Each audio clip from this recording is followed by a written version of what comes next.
So I will begin. If you're here in the room, welcome.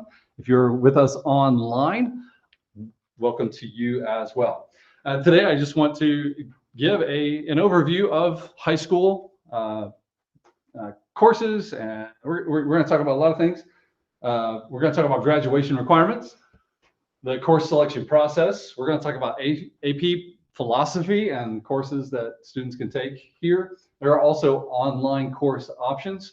And then I'm just going to briefly talk about SAT testing and college admission requirements as that pertains to course selection. So let's get started. Quick overview of graduation requirements. So, students who are in high school, they will have a Bible class every semester that they are enrolled. If a student transfers in, for an example, that's okay. That we wouldn't expect them to have Bible in their previous school. But once they are enrolled at MAT, they will have Bible class every semester that they are here. We do require 4 English credits and 3 math credits are required for graduation, but we obviously have more math courses than that.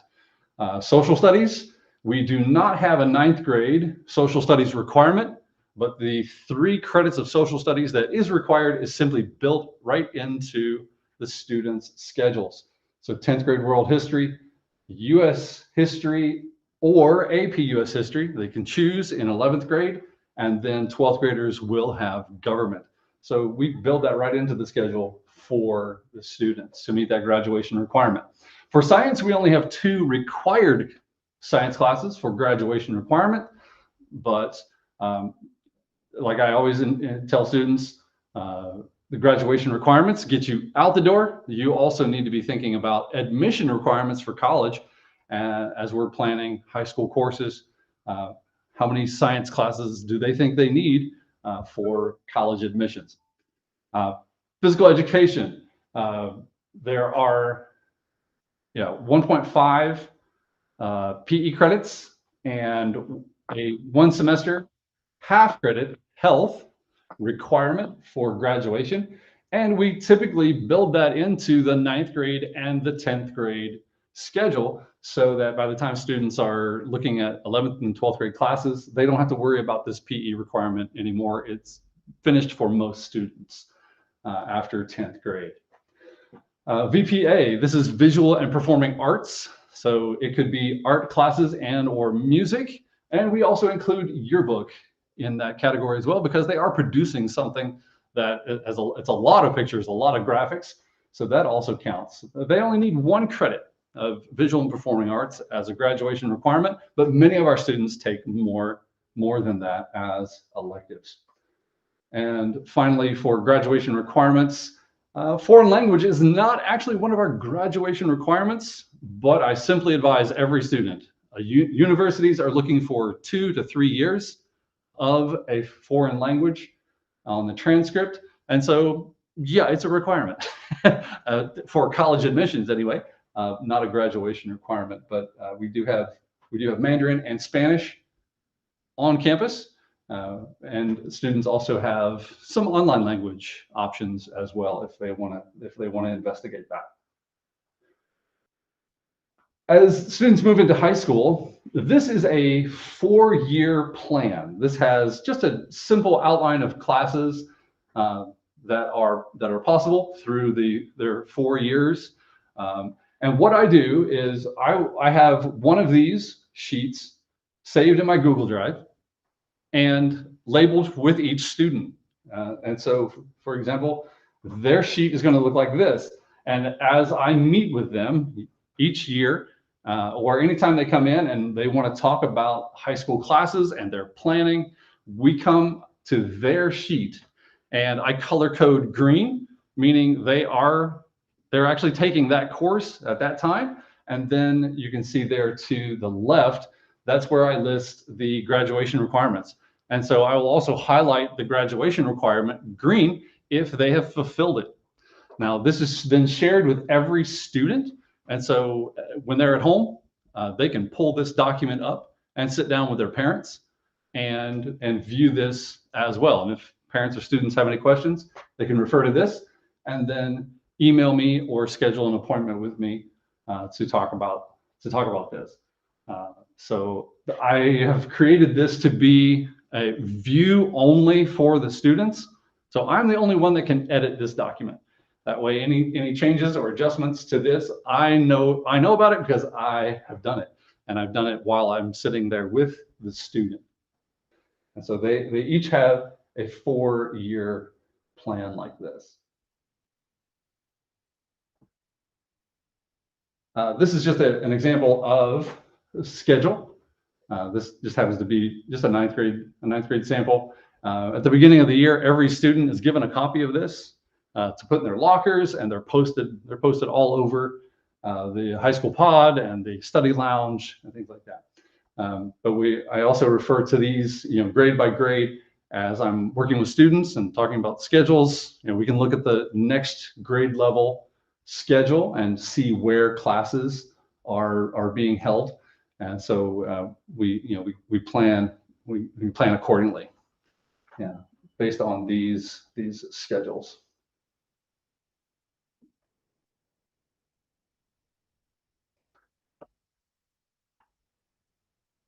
So the course selection process, so let's start down with the 8th graders because they are soon to be high schoolers. Actually, I have already met with 8th graders in their guidance class, and I have explained the high school system, the fact that we have a different grading scale, and so they're going to experience different types of rubrics as teachers give them assignments and coursework. I also explained to them how each course that they complete has the credits, as we saw in the graduation requirement, and then how their grades then translate to grade points, and then we have a grade point average, which is put to their transcript.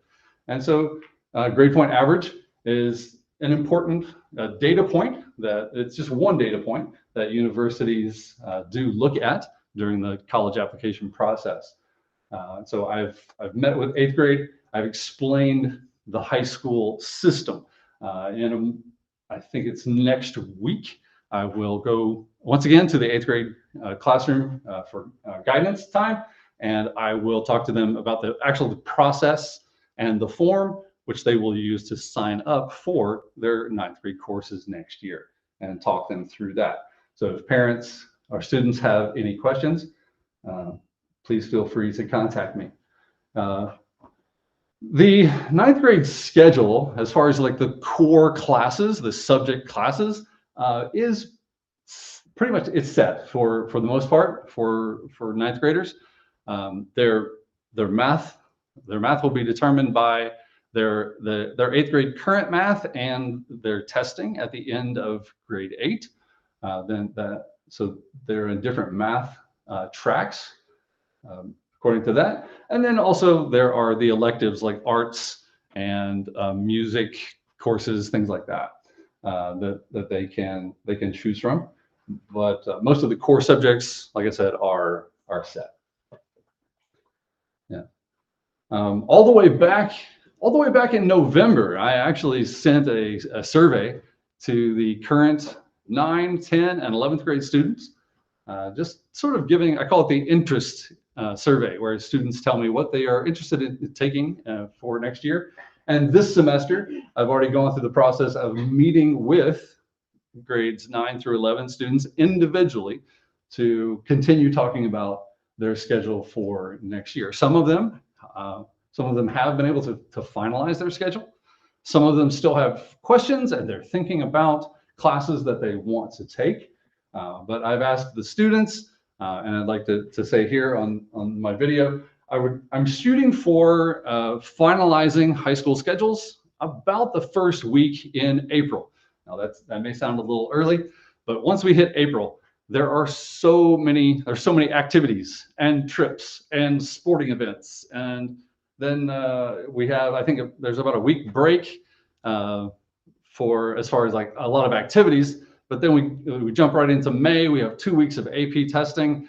another week of preparation for graduation, commencement, and final exams, and we're done. And so, as you just heard in my voice, all those things, I would like to have a majority of the high school schedules and planning finished before we head into the middle of April. So I'll continue to meet with high school students and finalize those schedules with them.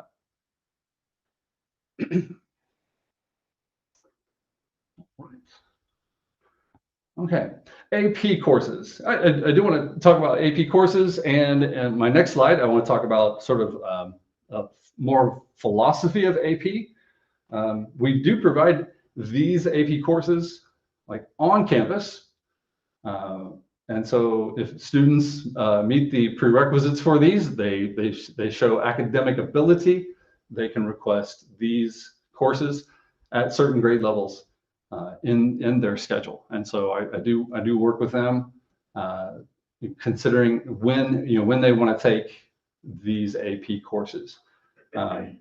So AP Mandarin or AP Chinese is the only AP course that a 9th grader can take within our system. And so that just, if the Mandarin teachers inform me that their next Mandarin level is AP Mandarin, if that happens to be grade 9, then that's approved for them. But that's the only AP that 9th graders would be able to take. Besides these APs, students can request online APs. But I just remind students that the AP limits that we have in place for each grade level, that includes our MAT APs and the online APs. So those combined, they cannot exceed the AP limits. Okay. And that brings us to my next slide. I do often have people ask, okay, why the limits? And there are two major reasons why we have those limits. And we are in constant review and considering is it necessary for us to bring in more APs or to adjust these limits? But again, we still come to this reasoning for the limits that we have. One is life balance. We see that our students, with the limits that we have, some of our students are still challenged to keep up with the workload that they have with the limits that we have. We want to kind of protect that work and life balance. We want them to be able to participate in other activities, extracurriculars. Those things are also important. The second reason is if our school publishes that we have those limits, we publish that on our school profile. So all the colleges and universities, during the application process, they clearly see that we have those limits. And so the university then says, okay, this student was working under these APs and these limits. Within that system, what did they take? Did they take advantage of those AP courses? Did they choose to take those? And how did they perform academically? Like some people think that having limits may disadvantage the students compared to students in other schools with no limits. And that's really just not the case. I mean, every university is different. If they are a highly selective, highly competitive school, then yes, it may affect. That university may still want to see more APs. But for the most part, our students in the application processes have gotten into good schools, and they are competitive even with these limits.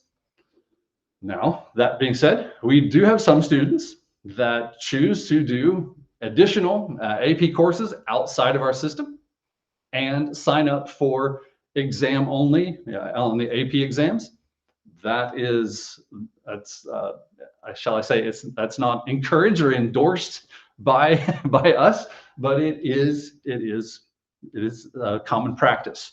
But again, I do want to encourage students, if they choose to do that, and parents, if they choose to do that wisely.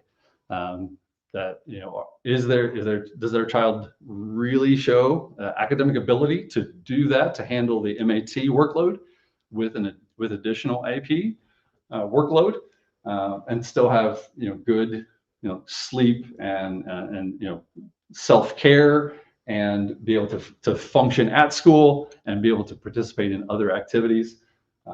But so if they are interested in other APs and signing up for, you know, exam only on the AP exams, just keep in mind that the registration for the AP exams is actually really early in the year.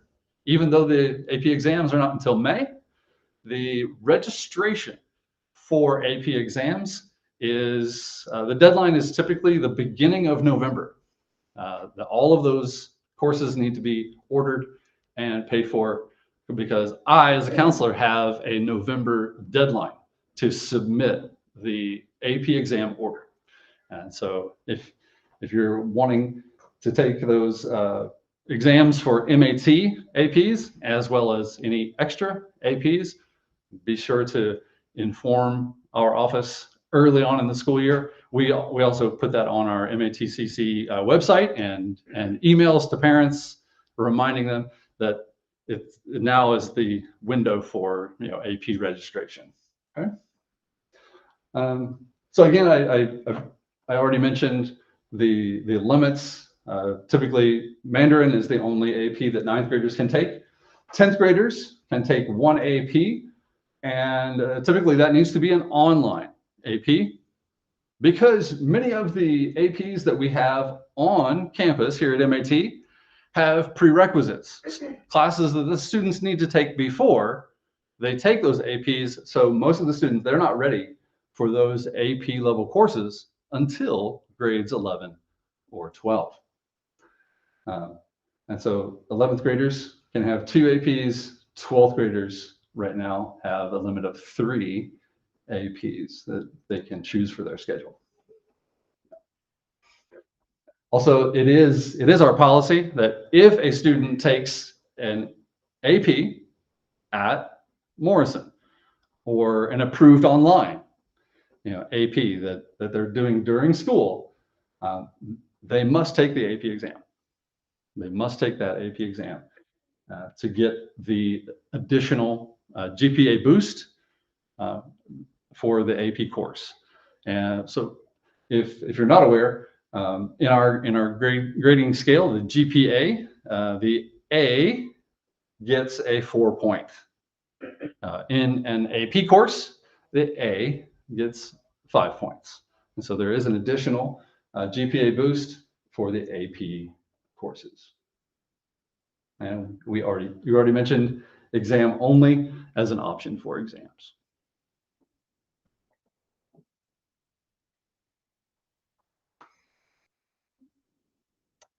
Yeah. So for online courses, Morrison, we partner with 2 accredited online providers, 7-Star Academy and Ethos Academy. Now, what I explain to students is 7-Star is, we say, like, it's 100% online, very independent.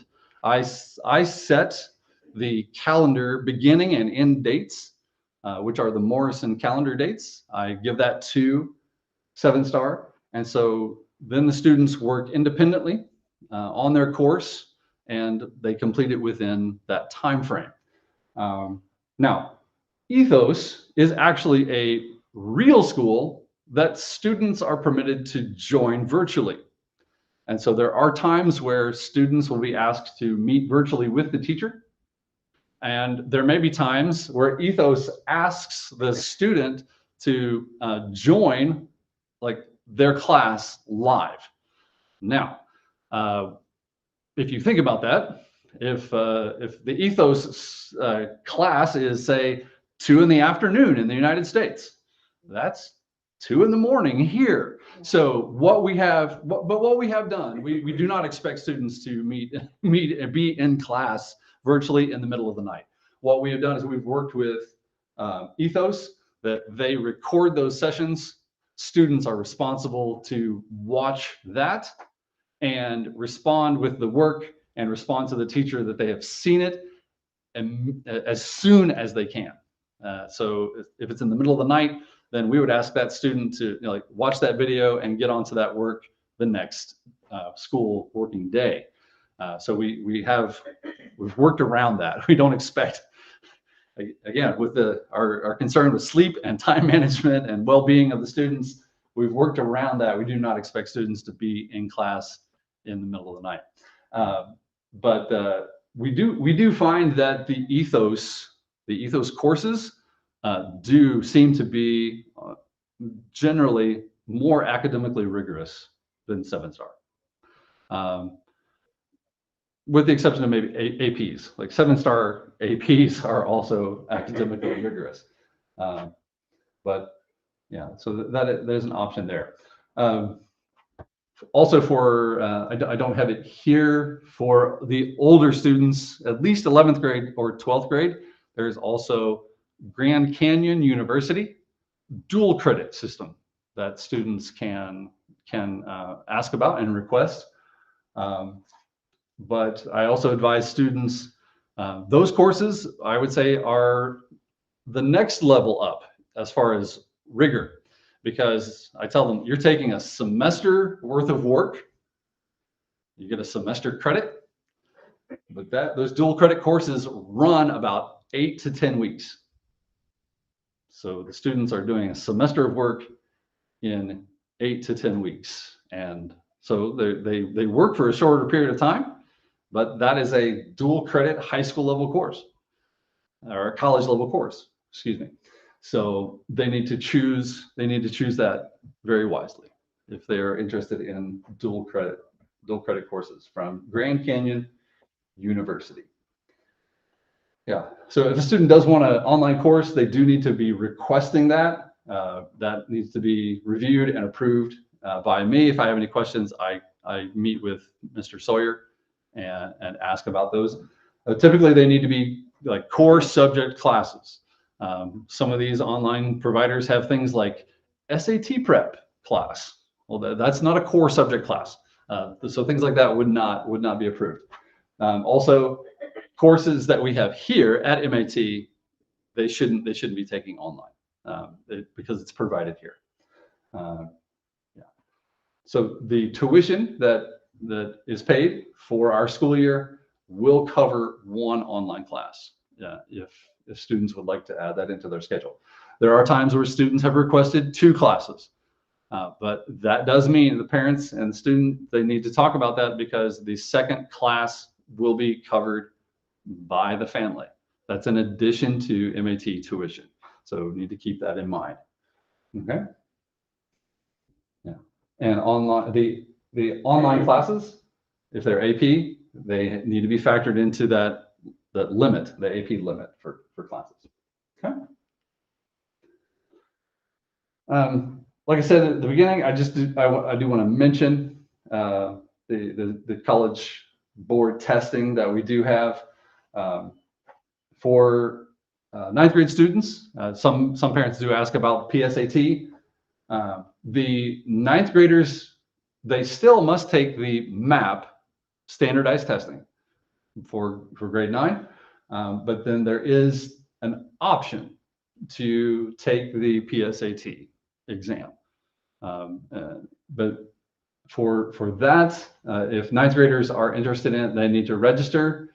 I send out emails to all of the students and all of the parents when it's time to register for PSAT. And for 9th graders, they do need to cover the fee for that exam. After 9th grade, we then switch the standardized test for those students in grades 10 and 11 is the PSAT. So for grades 10 and 11, the fee for the test is covered. We take that on as a system and pay for that because it's the standardized test. Then for the SAT, I do encourage students to take an SAT, their first real SAT, in 11th grade. And there are many SAT tests throughout the year, but for our school, MAT, as a test site, we always give the August SAT, the December SAT, and the March SAT. And so I do encourage 11th graders, at least by March, I would recommend that they take their, if they haven't done so, take their first SAT. So that if they look at their score and they would like to improve that, they have time to take courses and study to improve their score. But then going into grade 12, I then recommend that they should be taking the August SAT in their senior year, because they need those scores to begin the application process during their 12th grade year.